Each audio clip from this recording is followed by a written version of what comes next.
Oi gente, tudo bem com vocês? Espero que vocês estejam todos bem. Vamos para a nossa aulinha 11, que é sobre interações interatômicas. Então, quando a gente fala de interação interatômica, o que a gente está se referindo?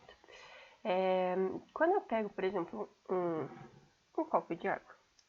Se eu pego aqui, eu vejo um copo com água dentro. Mas como que ele deu esse formato de água e eu sei que tem H2O ali dentro, mas não é uma molécula de H2O. São várias e várias e várias e várias que precisam ter interações entre uma e outra. Isso que são as forças intermoleculares.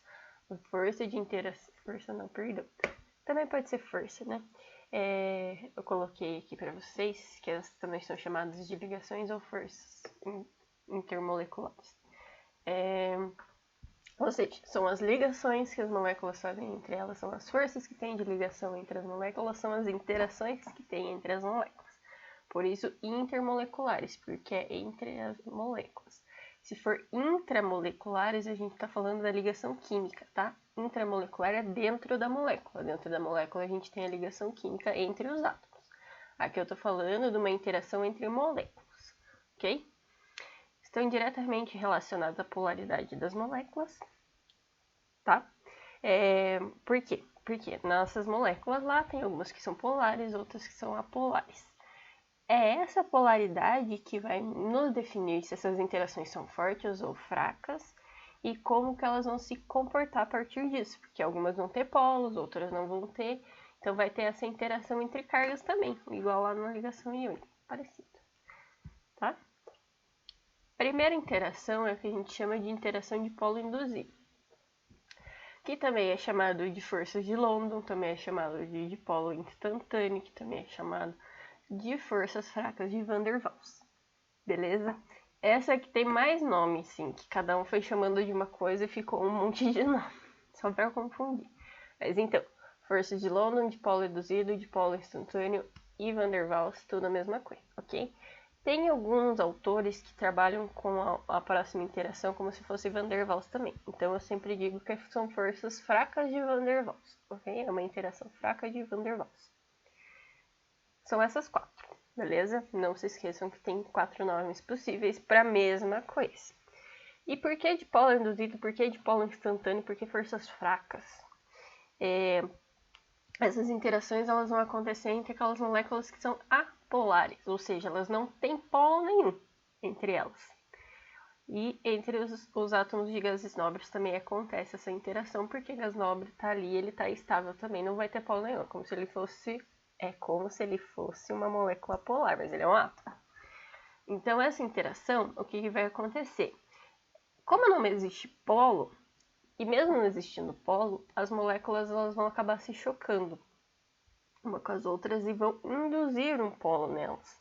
Vão ter um dipolo instantâneo. Por ser entre moléculas apolares, que eu esqueci que tem mais um tópico aqui, elas vão ser normalmente substâncias gasosas, porque são forças super fraquinhas, são interações muito fracas. Porque eu tive que induzir uma interação ali para que uma molécula interagisse com a outra, certo? Então, são moléculas que têm uma interação bem fraca, ou seja, é muito fácil de quebrar essas interações, então o ponto de fusão e ebulição dessas substâncias vai ser bem baixinho, tá? Que é o exemplo dos gases. Os gases, a interação que tem entre eles é bem fraquinha, porque tanto é que as moléculas estão bem dispersas no ar, certo? E por que elas são bem fraquinhas? Porque elas normalmente são entre moléculas moléculas de átomos, não, que são entre moléculas apolares, que nem o O2, o N2, o argônio, o hélio, são todas moléculas apolares ou átomos de gases nobres. Fechou? O CO2 também, que é uma molécula apolar, que apesar de não ser uma substância simples, é uma molécula simples. Substância simples é uma molécula polar. E o que vai acontecer? Então eu tenho lá. Cadê? Vou pegar o laserzinho. Eu tenho lá minha molécula de O2, por exemplo, é uma molécula totalmente apolar. O que vai acontecer? Ela vai entrar em interação com outra molécula de O2 e ela vai adquirir temporariamente, em milésimos de segundo, uma carga. Um polo vai ficar com densidade negativa, outro polo vai ficar com densidade positiva. Então, ela vai deformar. Onde tem mais carga negativa, fica maior, porque são os elétrons, tá? Então, é isso que acontece. Uma acaba induzindo um dipolo no outro. Por isso que é dipolo induzido ou dipolo instantâneo, porque é instantâneo, não é permanente. Então, eles acabam tendo essa interação que é um dipolo induzido. Por isso que é bem fraquinho. Faz sentido, né? Ser bem fraca. Na minha cabeça faz muito sentido. O próximo é o dipolo ou dipolo permanente, dipolo permanente, tá? Que aí esses dois nomes acho que eu não cabe. Coloquei sim. É conhecido como dipolo permanente. Então, o que vai acontecer? A partir daqui, a gente já viu a interação entre moléculas apolares. A partir daqui, são entre moléculas polares. Aí eu tenho dois tipos de interações. A primeira é dipolo-dipolo. A dipolo-dipolo vai acontecer entre todas as moléculas polares que não tenham interação de hidrogênio e flúor, que daí vai ser a próxima interação, tá? Então, se eu pegar e não for interação entre hidrogênio, flúor, oxigênio e nitrogênio, vai ser dipolo-dipolo. Vai ficar mais claro quando eu falar da próxima, tá? Que daí vocês vão fixar bem esse negócio do fundo. O que vai acontecer? Como a nossa terceira, vai ser nossa interação intermediária. Porque como não tem os elementos mais eletronegativos, então não é ainda a interação mais forte, ok? A mais forte vai acontecer entre os três elementos mais eletronegativos que a gente deixa separado. Coloquei aqui, pois não ocorre entre os elementos mais eletronegativos. Legal que eu vou falando, eu nem lembro o que eu escrevi, mas tudo bem. Então, como são forças intermediárias, interações intermediárias, a gente viu lá que as apolares são as mais fraquinhas, então vai ser normalmente entre substâncias gasosas. Elas, como são intermediárias, normalmente elas vão ser entre líquidos e gases, aqueles gases mais pesadões, tá? E os gases que são polares também. Logo, ponto de ebulição e ponto de fusão também vai ser intermediário, vão ser temperaturas intermediárias, não vão ser tão baixas, mas não vão ser tão altas. Beleza? Beleza? O que vai acontecer? Eu tenho uma molequinha aqui, por exemplo, que seria um HCl, onde a parte rosinha é a parte mais positiva e o que seria a parte verdinha, que não aparece aqui, que seria a bombinha aqui, a parte mais negativa. Então, aqui eu teria um hidrogênio e um cloro, que é bem eletronegativo e não faz parte do fundo, não é flúor, nem oxigênio, nem nitrogênio. Então, eu tenho uma molécula que tem polos bem definidos, então aqui vai ser bem negativo, aqui bem positivo. O que vai acontecer? Ela vai ter uma interação com outra molécula dessa, por polos. Vai falhando minha voz, dando nervoso. Então, ali, a parte que seria o Cl, que é negativo, vai interagir com a parte que é positiva, que é do hidrogênio. E assim por diante. Então, uma molequinha vai interagindo com a outra desse jeito. Dependendo da temperatura, pressão e tudo mais, o arranjo entre essas moléculas depende, tá, gente? Se eu pegar um arranjo entre a água, por exemplo, que entra no próximo, quando ela está no estado líquido, ela tem um arranjo, quando ela está no estado sólido, ela tem um arranjo muito mais perfeito. Então, isso depende também. Aqui eu estou dando só um exemplo de como talvez elas interagissem, tá? Então, é sempre o polo negativo que vai atrair o polo positivo. Aqui é bem lógico, né? Porque se elas têm polos, elas vão se atrair pelos polos como se fosse uma ligação iônica. Não é, tá? Aqui é interação entre moléculas. Não é ligação química. Ligação química é que está aqui dentro do HCl. Ok? Feito. A nossa última e não menos importante, apesar de tudo, uma das mais importantes, são as ligações de hidrogênio. Por que a gente tem mais uma? Vai ser também entre moléculas. Era conhecido antigamente como ponte de hidrogênio. Em alguns lugares vocês podem achar como ponte de hidrogênio. De hidrogênio. Tem muita gente que ainda fala ponte de hidrogênio, principalmente na biologia, por causa das ligações peptídicas lá. Eles realizam pontes de hidrogênio, eles chamam de ponte de hidrogênio, mas meio que caiu. Até porque agora eles estão estudando que as ligações de hidrogênio, na verdade, são como se fossem ligações covalentes. Aí eu ainda não me aprofundei, eu não fui ler o artigo em si, porque eles estão começando esse estudo. Mas, assim, são interações entre moléculas, então acho que não caberia a classificação, tá? Mas se eles classificarem desse jeito, quem sou eu para dizer que não é, né? Então, ligações de hidrogênio são interações interatômicas, tá? Não é a ligação que o hidrogênio está fazendo, é interações interatômicas que eles deram o nome de ligação de hidrogênio. Vai acontecer entre moléculas polares também, como a dipolo-dipolo, porém, a gente classifica ligações entre moléculas polares como ligações de hidrogênio somente aquelas que têm o FON, que é o que, por isso que eu falei do FON. Deixa eu pegar uma caneta aqui. Que é o que? O FON o F é do flúor, o O do oxigênio e o N do nitrogênio. Então, é sempre quando eu tenho interação entre um átomo de hidrogênio e átomos de flúor, oxigênio ou nitrogênio, tá? Vou colocar aqui no cantinho para vocês lembrarem do FON. Que são os elementos mais eletronegativos da tabela periódica. Por isso mesmo que vão ser as forças, as ligações mais fortes que a gente tem. As interações mais fortes entre as moléculas. Porque se eu tenho a interação entre elementos muito eletronegativos, essa força vai ser muito grande. Então, logicamente, a interação é a mais forte, os pontos de fusão e ebulição serão os mais fortes. Normalmente, eles são líquidos ou sólidos, tá? Esses compostos vão ser líquidos ou sólidos. Aí, aqui eu coloquei uma molequinha de água, que realiza ligações de hidrogênio ou pontos de hidrogênio. Eu não gosto de falar pontos, tá? Vamos nos modernizar. Então, eu tenho aqui minha molequinha de água, o oxigênio é o mais eletronegativo, então a carga negativa fica em volta dele, e os hidrogênios basicamente perdem quase os elétrons dele, então eles têm densidade bem positiva. Como é que vai atrair? Da mesma forma que atraiu no outro exemplo do dipolo-dipolo. Eu vou ter a parte positiva interagindo com a parte negativa de outra molequinha de água. Assim, eu recortei a imagem, tá, gente? Por isso que ela tá já desenhada aqui. Aí eu vou ter o hidrogênio aqui interagindo com outro polo negativo de outra água. E assim vai. E daí esse polo negativo aqui vai interagir com o polo positivo de outra água. E vai formando uma cadeia gigantesca até chegar num copinho de água que a gente vê muitas moléculas ali dentro. Mas é muitas mesmo, tá?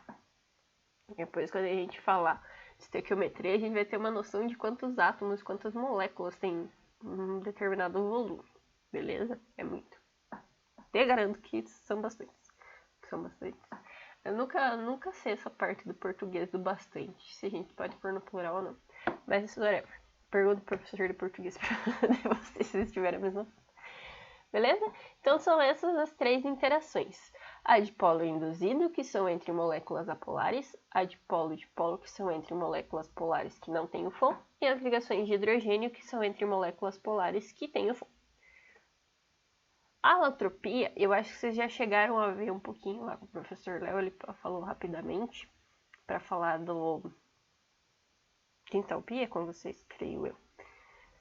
A alotropia, o que é? São compostos que são formados pelo mesmo elemento, porém que formam substâncias diferentes. Então, quando eu falo do gás oxigênio, O2, são 2 átomos de oxigênio.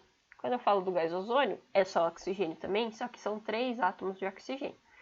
Então, o gás oxigênio são vários O2, um que interage com o outro. Vários O2 interagindo. O ozônio são vários O3 interagindo com o outro. E daí a gente tem o do fósforo, que é um fósforo que são só com 4 fósforos, fósforo vermelho e fósforo branco.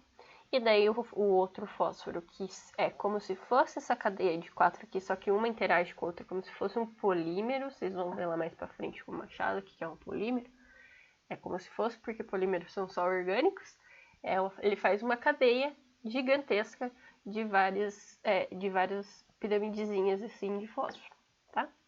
O outro acontece com o enxofre, que a gente chama de enxofre ortorrômbico, e esqueci o nome do outro. Nossa, fugiu muito o nome. Vocês têm aí o nome, tá? Se eu for parar aqui pra lembrar, a gente vai ficar a eternidade.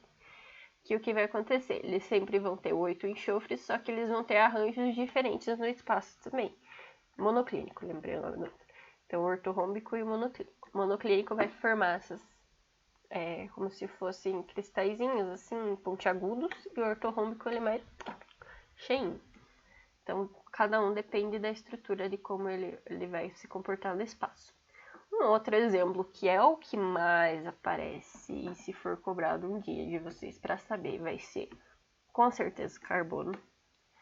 O carbono, ele pode fazer arranjo de vários jeitos. Então, tem carbono carvão, tem carbono grafite, tem carbono grafeno, tem carbono o fulereno. Tem vários arranjos que o carbono pode fazer com ele mesmo. Então, aqui, quando eu pego um pedaço de diamante, ali são só átomos de carbono, que estão fazendo ligações entre eles mesmos. E ele faz o quê? Ele faz uma cadeia muito bem estruturada. É cada carboninho fazendo 4 ligações com outro carbono. Então, são estruturas tetaédricas. Cada carbono desse faz uma ligação, uma estrutura tetaédrica, uma ligada com a outra. É um arranjo bem bonito. Por isso que é um cristal de diamante, tá? Não deixa de ser um cristal, tá? Já o grafite, o carbono aqui, ele está fazendo uma ligação dupla e duas simples. Ele faz uma dupla entre carbono e duas simples entre carbono também. É só carbono, carbono, carbono, tá? Ele vai fazer estruturas que a gente chama de grafeno, seria só essa lâmina aqui, só uma lâmina dessa. São várias laminazinhas que a gente chama de grafeno, e elas interagem por forças de Van der Waals, porque são moléculas apolares. Elas interagem uma com a outra e vai formar o grafite. Por isso que o grafite é bem molinho de escrever, porque são várias estruturas dessa que eu tô quebrando. Já o diamante é uma estrutura bem rebruscada, bem estruturada, a gente não vai conseguir quebrar tão facilmente. Tanto é que o diamante é o cristal que eles usam, que é o nosso maior grau de dureza, tá? Só um outro diamante para conseguir quebrar ele. Fechou? E só para terminar nossa aulinha, eu pus um exercício. Aqui eu peguei, acho que é o exercício 5, se não me engano, que eu achei interessante. Considere os processos 1 e 2 representados pelas equações. Então, eu tenho o processo 1 aqui, que está acontecendo aqui. Eu tenho água líquida, sempre olhar o estado do meu elemento aqui, sempre aparece entre parênteses. E tenho água gasosa. Então, no primeiro processo aqui, no número 1, o que está acontecendo? Ele está mudando de estado físico. No processo número 2, o que vai acontecer? Eu tenho água gasosa e o que eu formo? 2 átomos de hidrogênio e um átomo de oxigênio. Ou seja, as ligações que estavam acontecendo para montar minha molécula de água, elas se romperam e formaram os átomos separadamente, certo? Então, eu tenho dois processos. O primeiro é uma mudança de estado físico, então a água continua sendo água, ela só mudou de estado físico. E a segunda, eu estou destrinchando minha molécula, estou quebrando as ligações da molécula para formar os átomos, isoladamente. Aí ele quer saber aqui, indique quais ligações são rompidas em cada um desses processos. Aí você vai falar, prof, ele muda de água para água, não rompeu nenhuma ligação. Ele rompeu alguma interação. Lembra lá que a interação a gente pode chamar de força, pode chamar de interação e pode chamar de ligação, tá? Então, quando a gente fala de ligação, não é só a ligação entre os átomos, pode ser as interações entre as moléculas. Para eu transformar um elemento que é líquido em um elemento gasoso, o que eu tenho que fazer? Eu tenho que romper essas interações. Então, quando eu estou mudando de estado físico, eu estou quebrando interações. No estado líquido, as interações eram muito maiores, certo? Então, eu vou ceder calor ali, eu vou estar quebrando essas interações. Minha molécula continua sendo de água, só que ela não tem tantas interações mais com as outras moléculas de água. Por isso que ela vira água gasosa. Okay? Diminuir a quantidade de interações. Como é uma molécula de água, e a água tem o FON com hidrogênio, então uma molécula vai se interagir com a outra por ligação de hidrogênio. Então, o 1 aqui é a interação de ligação de hidrogênio, beleza? Eu não vou escrever aqui, porque senão eu vou demorar 500 anos.